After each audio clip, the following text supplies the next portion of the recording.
last best, I guess. We had the last laugh in that game because even the shot Kobe made was kind of wild and unorthodox in many ways because we had 24 seconds to run out the clock. You know, we told these guys Phoenix plays great when they come into our building. They've had some good runs here over the years. But, you know, we eventually prevailed, and Lamar had a good game along with Kobe.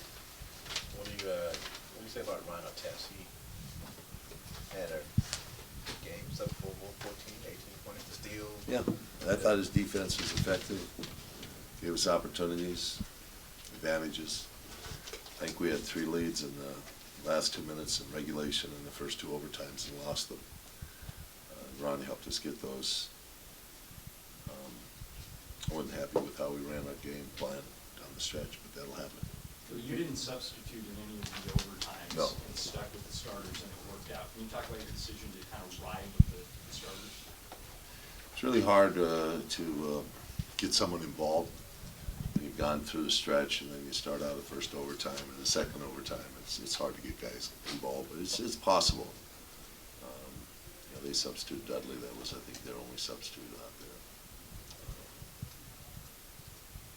You know, we had good minutes. The starters didn't come back till the 6-minute mark in the 4th quarter, so you know, we had plenty of steam to go through it. In a game like this where, you know, obviously went triple overtime and there's no lead saved, what would it really come down to being on the winning end of this? Turnovers. We forced turnovers. Bill, what does a game like this do for Ron's confidence, just in the way it ended and get 7 points in the overtimes? I don't know. I've never seen any carryover factor over the years. Were you a fan of any of his celebrations? I think when he dunks, he likes to show his biceps.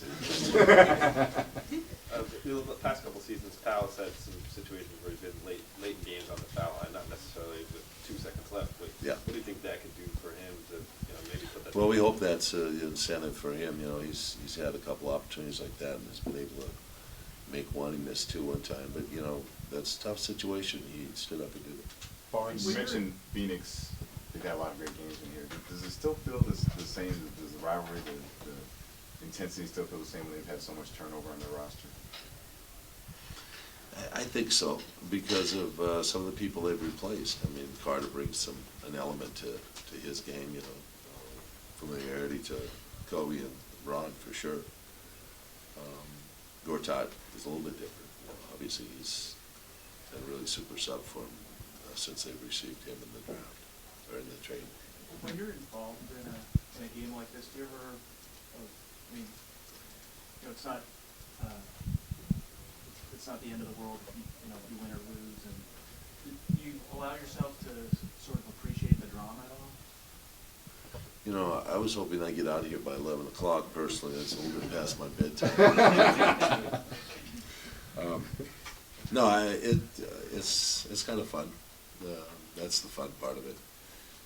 The involvement of the players, interaction with themselves.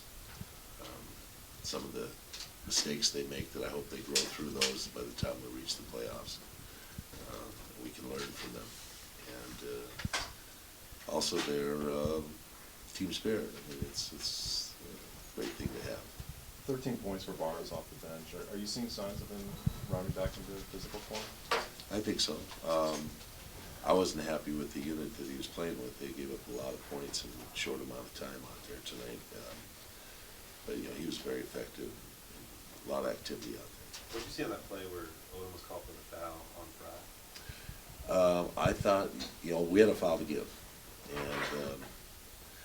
you know, that play kind of ended up with kind of a pass that wasn't quite in Fry's, you know, strike zone or in his kill zone as far as catching. And I thought Lamar was trying to foul him before he got up with the shot. But in looking at a replay, you know, it looks like he's into his shot. He caught it, even though he caught it way behind him. You know, Lamar wasn't able to pin him and then hold that thing and seal him before he could get up. How do you feel about just the whole philosophy of whether to foul or not foul in a situation like that? Well, 8.5, I think it was, or 8, I can't remember exactly what that clock was. I think it was 8. Yeah. It's a little bit early. I like it below 5 to foul because then you can take a second or 2 off the clock. That makes a big amount of difference. 8's a little bit, because you don't wanna, foul too early, then to get it back again. You don't wanna foul in a shot possession or in a shot action, which is what happened to us. That's what the referee said to me.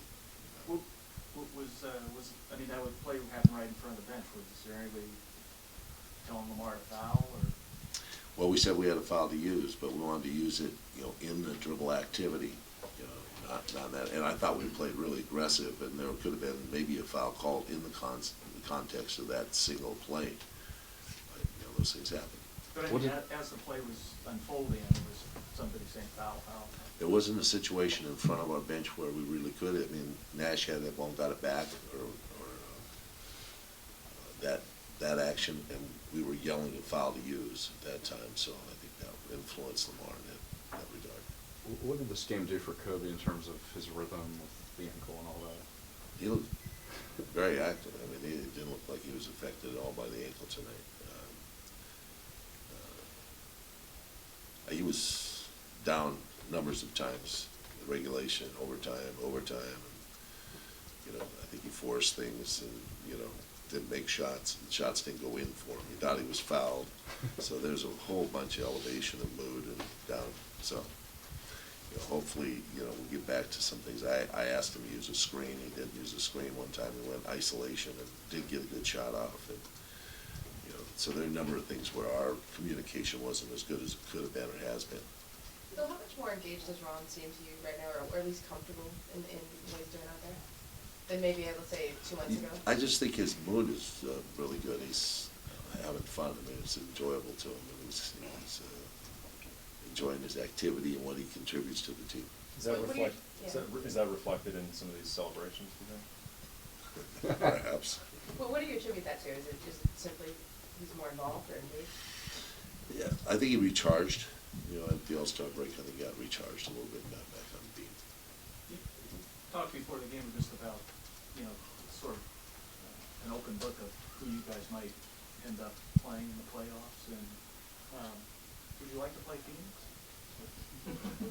You really can't take your likes or dislikes in that regard. You just have to take what comes along. I think every team that's there, there's a reason why we wouldn't want to play them. So, we just have to accept what comes down the pike on that. We're going to get plenty of competition in the playoffs, so we know that's going to happen. You said the communication with you and Kobe wasn't what you wanted. What was the reason for that? Well, I don't think I got the signal to him or got information to him in time, twice. So those are things. He said, if I heard you, I would have run, whatever. So, that's there. But, they were going the other direction. That's sometimes why coaches have, their offense in front of them in the second half. Just a couple teams do that, Memphis and Utah. Those are the only teams that do it, but that's a good reason for it. Phil, how easy would it be able to integrate Andy back into this now? There's only 2 games, but. I don't think there's even any whisper of integration at all. It's not Little Rock, it's right back at the